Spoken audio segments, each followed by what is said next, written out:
చాలా జాగరూకతతో ఇక్కడ వ్యవహరించాల్సి ఉంది. ఎంజీరావు గారు, మూడో ప్రపంచ యుద్ధాన్ని ఆపేసింది నేనే, ఇజ్రాయెల్ ప్లాన్ చేసినా కూడా ఖమేనీని ప్రాణం కాపాడింది నేనే అని చెప్పి ట్రంప్ పదే పదే చెప్పుకుంటూ ఉన్నారు. నీకు అంత సీన్ లేదు, అమెరికాకు మేము చెంప చెల్లు మణిపించామని చెప్పి ఖమేనీ కూడా ఒక ప్రకటన కూడా చేశారు. సో మూడో ప్రపంచాన్ని యుద్ధాన్ని ఆపింది అండ్ ఖమేనీ ప్రాణాలని కాపాడింది ట్రంప్ అంటూ ఉన్నారు. వాస్తవాలేంటి? అదేనండి, ఇప్పుడు మహాభారతంలో ఉత్తర కుమారుడు ఒక మామూలు బేకరాలు పలుకుతాడనమాట. అర్జునుడు ట్రాన్స్జెండర్గా అర్జునుడు ఉన్నప్పుడు నేనే చూడు ఎంతమంది నేను ఓడిస్తానని రథం ఎక్కుతాడనమాట. ట్రంప్ చాలా బలవంతుడే ట్రంప్, కానీ ఆయన లక్ష్యం, ట్రంప్ లక్ష్యం ఏంటంటే Nobel prize, Nobel peace prize కొట్టేయాలి. యుద్ధాలు చేయాలి, నోబెల్ పీస్ ప్రైజ్ కొట్టేయాలి. ఓకే, యుద్ధ తంత్రం చేస్తారు, రాక్షసులే వ్యవహరిస్తాడు. నేను మహాత్మా గాంధీని అంటాడు. మహాత్మా గాంధీ నేనే అన్నిటిని ఆపేస్తున్నాను నేనే అంటాడు, కానీ B2 బాంబర్లు పెట్టి బాంబులు వేస్తాడు. ఆయన ఏది చేసేది ఉండదు, కానీ ఆయన శక్తి, అమెరికా యొక్క శక్తి సన్నగిల్లిపోతుంది అనేది ఆయనకు అర్థం అవుతుందిలే. ఆయన ఏంటంటే ఇక్కడ ఖమేనీ ప్రాణాన్ని తీసేద్దామని ఇజ్రాయెల్ మొసాద్ ట్రై చేస్తే నేనే ఆపాను అంటాడు. అదేవిధంగా ఖమేనీ నీ ప్రాణాన్ని నేనే కాపాడని నాకు సరెండర్ అయిపో అంటాడు.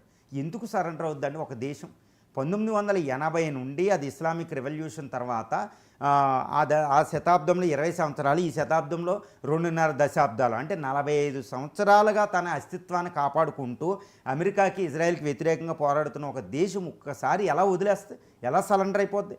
ఒక B2 బాంబర్లు పంపేస్తే నాకు నాశనం చేసేస్తాడా? అది కూడా ఫోర్డో అణుక్షేత్రం కూడా నాశనం కాలే. నాటాంజ్ బుషేహర్ అలాగే ఉంది, అరాక్ అలాగే ఉంది. అది ఇజ్రాయెల్, అది ఇరాన్, అది తట్టుకోగలదు, అది బలహీనమైన దేశమే. కానీ అమెరికా ఇజ్రాయెల్ని అది తట్టుకోగలదు అని చెప్పే అది ఇజ్రాయెల్ మీద మిసైల్ చేసింది, అమెరికా బేసిస్ మీద మిసైల్ చేసింది.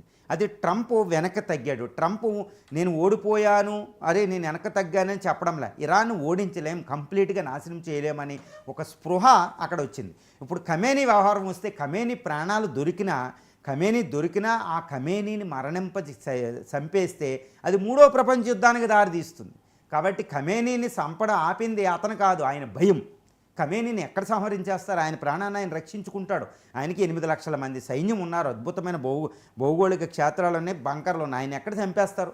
మొసాద్ చంపలేకపోయింది, ట్రంప్ చంపలేకపోయాడు ఖమేనీని. ఇదంతా పైనేనండి. ఒకవేళ దొరికినా ట్రంప్ని చంపితే ఏమవును? మూడో ప్రపంచ యుద్ధం వచ్చును. ఎందుకు అంటే ట్రంప్ ప్రాణాలను కాపాడినవి ఇక్కడ కొన్ని కారణాలు చెప్పుకోవచ్చు. ఆ కారణంలో మొట్టమొదటి కారణం ఏంటంటే ట్రంప్ అనే వ్యక్తి, ఈ అయతుల్లా అలీ ఖైమోనీ అనే వ్యక్తి ఎవరు? ఆయన మహమ్మద్ ప్రవక్త వంశానికి సంబంధించిన వాడు. ఆయన చంపితే అక్కడ 100 కోట్ల మంది షియాలు తిరుగుబాటు చేస్తారు, అదొక కారణం.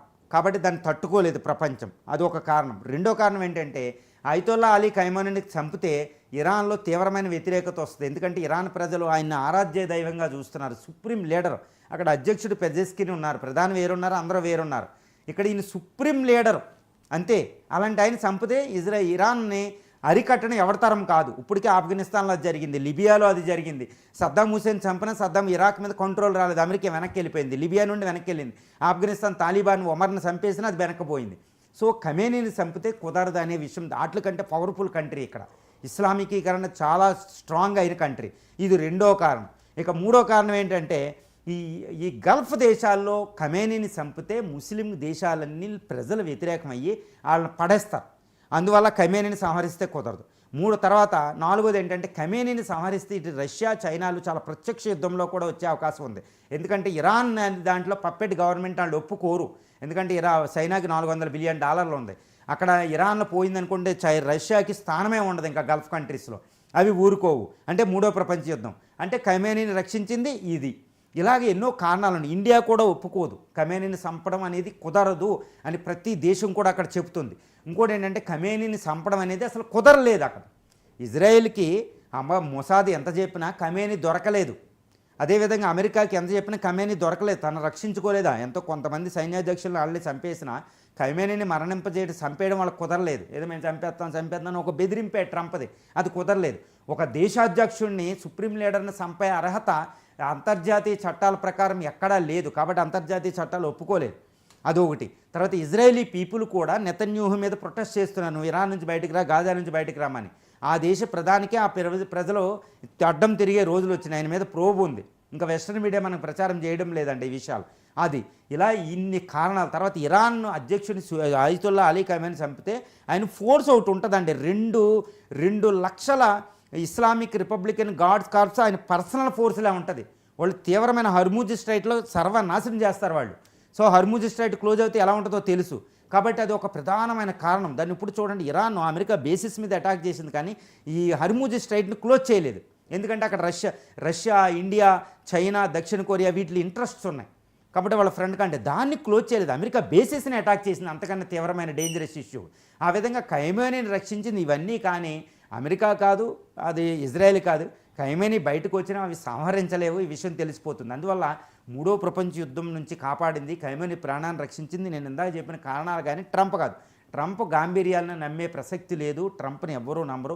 అంతర్జాతీయ సంబంధాలు ఈరోజు ప్రపంచీకరణకు వ్యతిరేకంగా, అంతర్జాతీయ చట్టాలకు వ్యతిరేకంగా, అంతర్జాతీయ ఎన్విరాన్మెంటల్ ఒక ప్రధానమైన ఉదాహరణ ఏంటంటేనండి, అంతర్జాతీయ పర్యావరణాన్ని రక్షించడానికి, గ్లోబల్ క్లైమేట్ చేంజ్ నుంచి రక్షించడానికి అంతర్జాతీయ చట్టాలు చేస్తే దాన్ని తుంగలో తొక్కి నాకు ఇది పనిచేయదు, అవసరమైతే యుఎన్ఓ నుంచి బయటకు వస్తా, WTO నుంచి బయటకు వస్తా, వరల్డ్ హెల్త్ ఆర్గనైజేషన్ నుంచి కూడా బయటకు వచ్చిన వ్యక్తి ట్రంప్.